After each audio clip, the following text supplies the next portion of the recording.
नमस्कार दोस्तों, स्वागत है आपका मेरे चैनल कॉमिक्स लाइफ में। शुरू करते हैं मनोज कॉमिक्स की एक और मज़ेदार कॉमिक्स, अपने खून का प्यासा। अपने खून का प्यासा, लेखक विजय कुमार वत्स, चित्रांकन भालचंद्र मांडके। सुलक्षणा अपने पुत्र विक्रम के साथ हिमगिरी के जंगल में रहती थी। एक दिन जब विक्रम जंगल में से जंगली फल फूल तोड़कर अपनी गुफा में वापस लौटा तो माँ को आंसू बहाते पाया। ओह, इन वस्त्रों को हाथ में लेकर माँ आज भी आंसू बहा रही है। पता नहीं इन वस्त्रों में ऐसा क्या है जो इन्हें देखकर माँ प्रतिदिन छुप छुप कर आंसू बहाती है। आज माँ से मुझे इस बात का रहस्य पूछना ही चाहिए। विक्रम के बार बार जिद करने पर सुलक्षणा ने उसे बताया, बेटा, मैं तुम्हें एक कहानी सुनाती हूँ। यह उन दिनों की बात है जब मेरा जन्म भी नहीं हुआ था। मनोहर नगर राज्य पर सुरजन सिंह नाम के राजा राज करते थे। उनकी दो रानियां थी, चारुलता और सौदामिनी। राजा सुरजन सिंह को एक ही दुख था, उनकी कोई संतान न थी। अग्निपुत्र ऋषि के आशीर्वाद से सुरजन सिंह के यहाँ सुलक्षणा और दुर्जन सिंह नाम की दो संतानें उत्पन्न हुई। बेटा दुर्जन सिंह, तुम्हें आमोद प्रमोद छोड़कर राजनीति की शिक्षा लेनी चाहिए। एक दिन तुम्हें ही मनोहर नगर का राजा बनना है। पिताजी महाराज, राजनीति की शिक्षा मुझे नीरस लगती है। मेरा मन तो आमोद प्रमोद में ही लगता है। एक दिन किसी बात से रुष्ट होकर धर्मगुरु ने दुर्जन सिंह को 1 माह के लिए देश निकाले का दंड दिया। तब क्रोध में भुनभुनाता हुआ दुर्जन सिंह महारानी सौदामिनी के पास पहुंचा। आप मेरी माँ अवश्य हैं, लेकिन सौतेली माँ। बेटा, देश छोड़कर दुर्जन सिंह अग्निपुत्र ऋषि के आश्रम में पहुंचा। ऐसी सुख सुविधा व ऐश्वर्य तो मनोहर नगर के राजमहल में भी नहीं था। 20 दिन पश्चात जब मैं यहाँ से मनोहर नगर वापस लौटूंगा तो अग्निपुत्र से अद्भुत मणि मांगकर लेता जाऊंगा। दूसरी ओर मनोहर नगर में, क्या बात है पिताजी महाराज, आपके मस्तक पर चिंता की रेखाएं क्यों छाई हुई हैं? बेटी, बात ही ऐसी है। हमारा विशेष गुप्तचर सूचना ही ऐसी लाया है।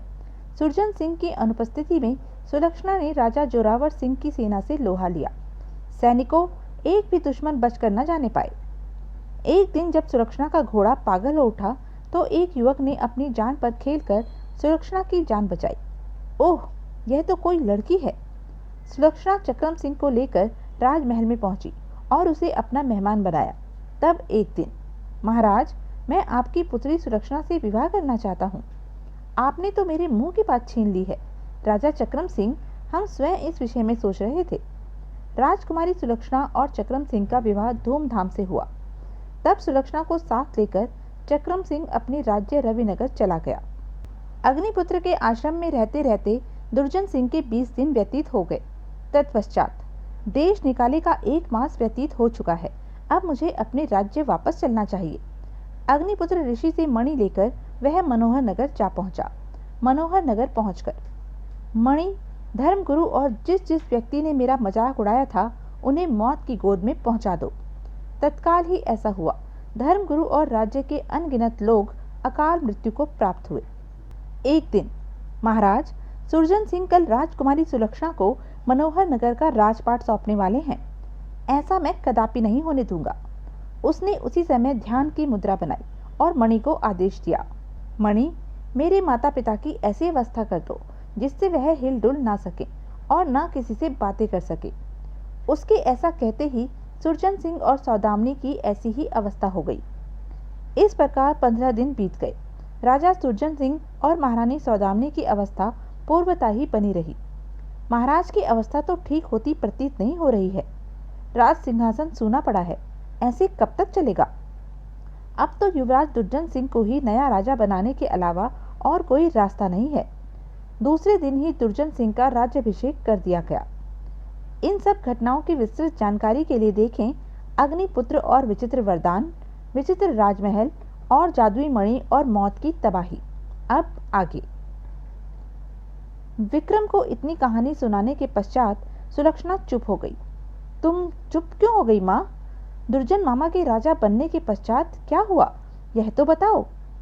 विक्रम बेटे, दुर्जन सिंह के राजा बनने के पश्चात मैं और तुम्हारे पिता राजा चक्रम सिंह वापस रविनगर लौट आए थे। राजा सुरजन सिंह और महारानी सौदामिनी को हम भगवान के भरोसे छोड़कर आ गए थे।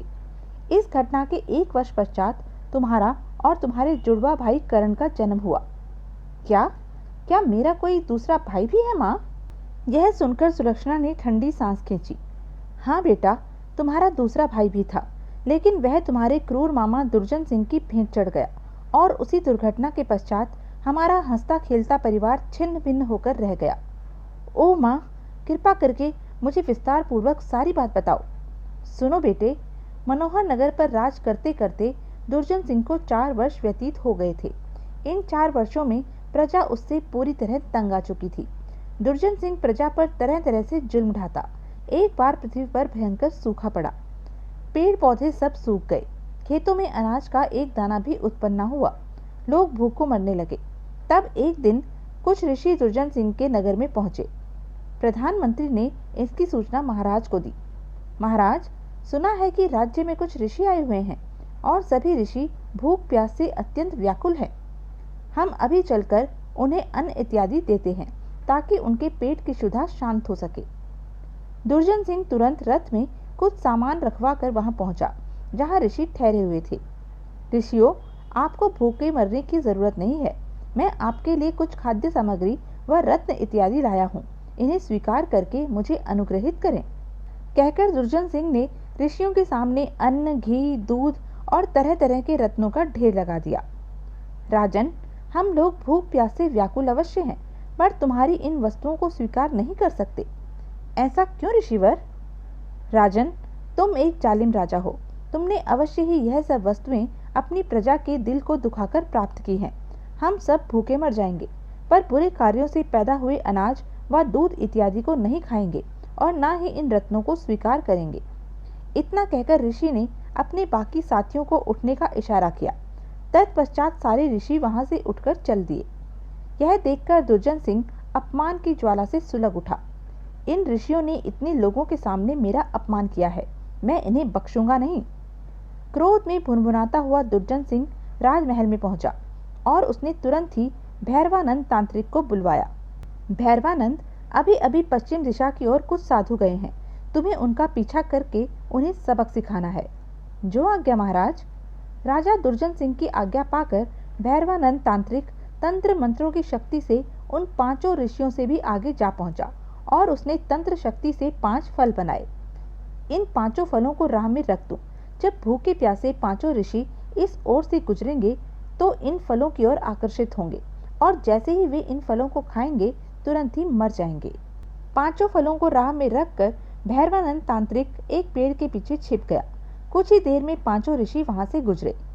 ओह, इतने अच्छे फल राह में पड़े हुए हैं, इन्हें खाकर हमें पेट की क्षुधा शांत करनी चाहिए। ऋषि ने फल को उठाकर खाना चाहा तो दूसरे ऋषि ने कहा, ठहरो बंधु। यह सुनकर ऋषि ने चौंक कर अपने साथी की ओर देखा। क्या बात है, तुमने मुझे इस फल को खाने से क्यों रोका है? ये फल राह में लावारिस पड़े हुए हैं, पता नहीं कैसे हैं। पहले किसी जानवर को इस फल का एक टुकड़ा डालकर यह देखना चाहिए कि ये फल खाने के योग्य हैं भी या नहीं। आप ठीक कह रहे हैं, पता नहीं ये फल कैसे हैं, कहीं विषैले तो नहीं हैं। तब पहले ऋषि ने फल का एक टुकड़ा तोड़कर पास विचरते एक हिरन को डाला। फल के टुकड़े को खाते ही हिरन ने तड़प तड़प कर प्राण त्याग दिए। यह देखकर, ओह, हिरन तो फल को खाते ही मर गया। इसका मतलब है कि फल विषैला था। अच्छा हुआ आपने फल नहीं खाया, वरना अनर्थ हो जाता। तब फलों को वहीं पर छोड़कर ऋषि आगे बढ़ गए। इन्होंने तो मेरे वार को खाली कर दिया, अब मुझे कोई दूसरा उपाय सोचना होगा। अपने मंत्रों की शक्ति से वह पुनः ऋषियों से आगे जा पहुंचा। तत्पश्चात इस स्थान पर एक सुंदर सरोवर बन जाए जिसमें कमल के फूल खिले हों। तत्काल ही वहां एक सुंदर सरोवर बन गया। अब मुझे अपना वेश बदलकर सरोवर के तट पर बैठ जाना चाहिए। ऋषि इस ओर आते ही होंगे। सरोवर को देखकर वे अवश्य ही पानी पीने की इच्छा प्रकट करेंगे। भला अब उन्हें क्या पता होगा कि सरोवर का पानी जादुई है। पानी पीते ही वे लोग पत्थर के बन जाएंगे। भैरवानंद वेश बदलकर सरोवर के तट पर बैठ गया। कुछ देर बाद ही वहां 5 ऋषि आ पहुंचे। ऐसे बियाबान जंगल में सरोवर, सब भगवान की माया है। आओ सरोवर का पानी पीकर अपनी प्यास बुझाते हैं। ऋषि सरोवर की ओर चल दिए। 5 ऋषि भैरवानंद के पास पहुंचे। तुम कौन हो भाई? मैं इस सरोवर का स्वामी हूँ और प्रतिदिन इस ओर से गुजरने वाले लोगों को सरोवर का पानी पिलाता हूँ। यह सुनकर, भाई हम लोग प्यासे हैं, क्या तुम्हारे सरोवर का पानी पीकर हम अपनी प्यास बुझा सकते हैं? हाँ हाँ, क्यों नहीं। तब पांचों ऋषि पानी पीने के लिए सरोवर की ओर बढ़े। तभी, ठहरो, सरोवर के पानी को हाथ भी न लगाना। ऋषियों को पानी पीने से रोकने वाले अग्निपुत्र ऋषि थे। अग्निपुत्र ऋषि की चेतावनी सुनकर पांचों ऋषि जहां के तहां रुक गए। तब अग्निपुत्र ऋषि उनके पास आए। बंधुओं, मैं इस जंगल के चप्पे चप्पे से पूरी तरह परिचित हूँ। मैंने आज तक इस जंगल में इस सरोवर को नहीं देखा। मुझे यह सरोवर मायावी प्रतीत होता है। तुम लोग इस सरोवर के पानी को मत पीना। लेकिन ऋषिवर, यह आदमी तो अपने आप को इस सरोवर का स्वामी बता रहा है और हमसे कह रहा था कि यह प्रतिदिन इधर से गुजरने वाले लोगों को सरोवर का पानी पिलाता है। झूठ बोल रहा है ये। अब अग्निपुत्र ऋषि ने कड़कते हुए भैरवानंद से पूछा, सच सच बता कि तू कौन है? तू कौन होता है मुझसे यह पूछने वाला? तो सुन, मेरा नाम अग्निपुत्र ऋषि है। मेरे क्रोध के डर से बड़े बड़े लोग कांपते हैं। तू तो क्या चीज है? यह सुनते ही, ओह, तो यह अग्निपुत्र ऋषि हैं।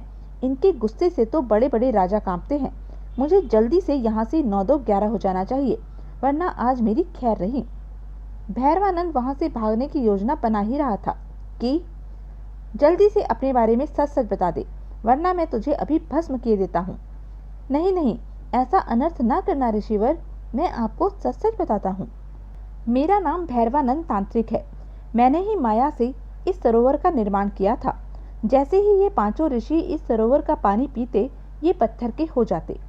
ओह, लेकिन तुम्हारा इन ऋषियों से ऐसा क्या बैर था जो तुम इनकी जान लेने पर तुले हुए थे? यह सब मैंने राजा दुर्जन सिंह के कहने पर किया था। वे ही इन पांचों ऋषियों की जान लेना चाहते थे। ओह, तो यह सब उस दुष्ट राजा दुर्जन सिंह का किया धरा है। वह हम निरपराधों की जान लेना चाहता था। भैरवानंद की बात सुनकर पांचों ऋषियों में रोष फैल गया। एक ऋषि ने तत्काल ही क्रोध में भरकर दुर्जन सिंह को श्राप दिया। दुर्जन सिंह, जिस प्रकार भगवान श्री कृष्ण ने अपने कंस मामा का वध किया था, एक दिन उसी प्रकार तेरा भांजा भी तेरा वध करेगा। जा, ये हमारा श्राप है। यह सुनकर भैरवानंद वहां से खिसकने लगा। यह देखकर अग्निपुत्र बोले, भैरवानंद, तू कहाँ जा रहा है?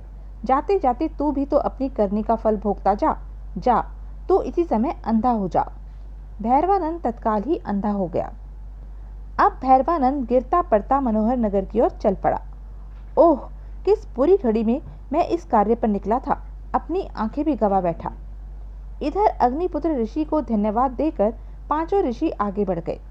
तब उसी स्थान पर अग्निपुत्र ऋषि ने भगवान विष्णु का ध्यान किया। तत्काल ही, ऋषिवर, मैं भगवान विष्णु का भेजा हुआ देवदूत हूँ।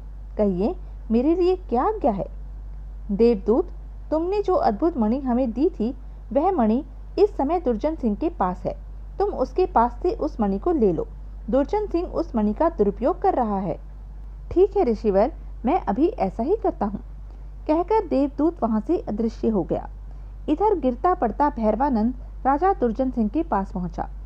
यह क्या भैरवानंद तांत्रिक, तुम्हारी ऐसी अवस्था कैसे हो गई? क्या तुम ऋषियों का काम तमाम कर आए? अनर्थ हो गया महाराज, अनर्थ हो गया। कुछ कहोगी भी या यही बकते रहोगे? महाराज, इससे पहले कि वे ऋषि मेरे माया जाल में फंसते, वहां अग्निपुत्र ऋषि आ धमके। वह मेरी चाल को पहचान गए। तब उन्होंने क्रोध में आकर मुझे अंधा कर दिया। ओह, यही नहीं महाराज, पांचों ऋषियों ने क्रोध में भरकर आपको भी श्राप दिया है कि आपकी मृत्यु आपके भांजे के हाथों होगी। हा हा हा, नन्हे से हमारे भांजे हमारा क्या बिगाड़ सकते हैं? और फिर हमारे पास जादुई मणि है। हम अभी मणि को आदेश देते हैं कि वह तुरंत ही हमारी बहन सुरक्षा के परिवार को नष्ट कर दे। ना रहेगा बांस, ना बजेगी बांसुरी। फिर दुर्जन सिंह ने जैसे ही जेब में रखी मणि की ओर हाथ बढ़ाया। यह क्या? मणि तो जेब में नहीं है। तो यह थी अब तक की कहानी। आगे की कहानी जानने के लिए बने रहें मेरे साथ। और हाँ, मेरे चैनल को लाइक, शेयर और सब्सक्राइब करना ना भूलें। धन्यवाद।